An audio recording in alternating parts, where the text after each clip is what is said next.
አንድ አምላክ በሚሆን በአብ በወልድ በመንፈስ ቅዱስ ስም ታኅሳስ 27 በዚች ቀን የከበረ ኤጲስቆጶስ አባ አብሳዴ በሰማዕትነት ሞተ። ያን ጊዜ ታላላቆች የሆኑ የላይኛው ግብፅ ኤጲስቆጶሳት አባ አብሳዴና አባ አላኒቆስ የክብር ባለቤት የጌታችን ኢየሱስ ክርስቶስ በሆነች በቀናች ሃይማኖት ሕዝቡን የሚያጸኗቸው የአማልክትንም አምልኮ እንደሚሽሩ ዜናቸውን ዲዮቅልጥያኖስ በሰማ ጊዜ መልእክተኞችን ልኮ ወደ እርሱ አስመጥቶ ታላቅ ስቃይን አሰቃያቸው። የከበረ አባ አብሳዴ ግን በአንዲት ቀን እንዲታገሱት መልእክተኞችን ለመናቸው። የቁርባን መስዋዕትን አዘጋጅቶ ቅዳሴ ቀድሶ ለሕዝቡ ሥጋውንና ደሙን አቀበላቸው። በቀናች ሃይማኖትም እንዲጸኑ አስተማራቸው። ከዚህም በኋላ በሰላምታ ተሰናበቷቸው። ከእርሳቸውም ዘንድ ወጣ።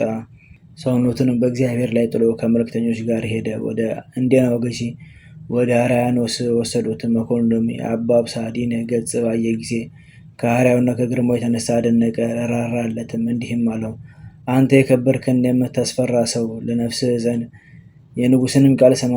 አባ አብሳዴም እንዲህ ብሎ መለሰ፦ እኔ የንጉሥን ቃል ሰምቼ በዚህ በኃላፊው ዓለም ሕይወት መንግሥተ ሰማያትን አልለወጥም። በመካከላቸውም ብዙ ነገር ምልልስ ሆነ። ከበጎ ምክሩ ባልተመለሰ ጊዜ በመንኮራኩር ያሰቃዩትና በእሳት ማንደጃ ውስጥ ይጨምሩት ዘንድ መኮንኑ አዘዘ። ይህን ሁሉ ታገሰ። እግዚአብሔርም ያለ ጉዳት በጤና አስነሳው። ከዚህ በኋላ ራሱን የቆርጡ ዘንድ አዘዘ። አባ አብሳዴም ሰምቶ ፈጽሞ ደስ አለው። ልብሰ ተክህኖ ለብሶ እጆቹንም ዘርግቶ አንገቱን ለሰይፍ ሰጠ። የከበረች ራሱንም ቆረጡት። የሰማዕትነት አክሊልንም በመንግሥተ ሰማያት ተቀበለ። እግዚአብሔር ምስጋና ይሁን። እኛንም በዚህ አባት ጸሎት ይማረን፣ በረከቱም ከእኛ ጋር ትኑር ለዘላለሙ አሜን።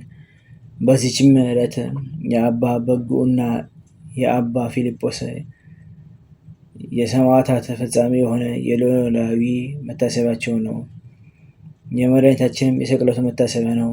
አንድ አምላክ በሚሆን በአብ በወልድ በመንፈስ ቅዱስ ስም ታኅሳስ 28 በዚች ዕለት የገና በዓል ሆነ። ይኸውም የልደት በዓል ነው።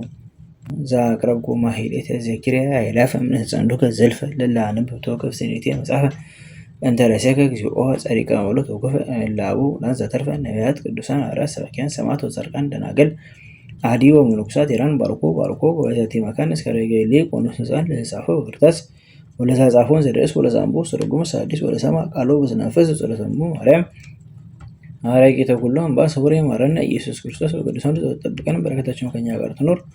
ኦ አምላክነ በከመ ርትከ አኮ በከመ አበሳነ አቡነ ዘበሰማያት